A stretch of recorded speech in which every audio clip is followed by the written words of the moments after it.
yang uldum men sebae erodli yare mok lokle mapursi lo gedi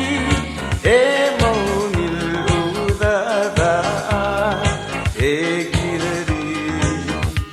erodli rabadai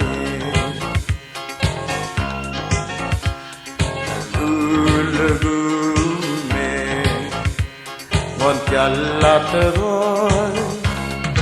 ma kuntiral me masada maksuma oklat lamma le ora gaule erodli mangukti moklokle ang oadagin kumaral malamare gam abu raebula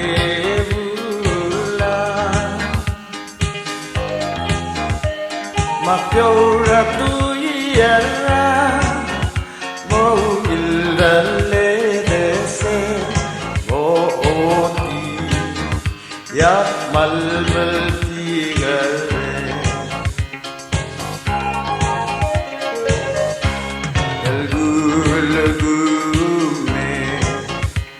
Mon challa teroi ma kuntiral me masada maksuma oklat lamma le oda gaule erodali mangukti moklokle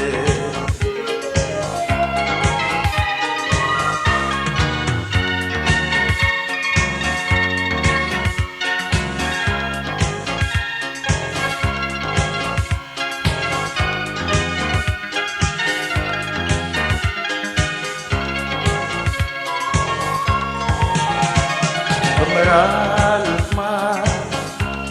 nasa llena y el vil el lloroso alda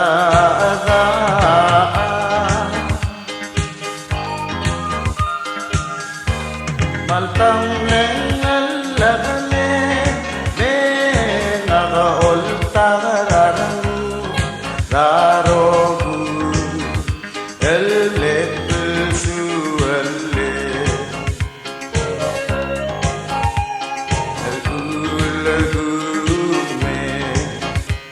Mon challa teroi ma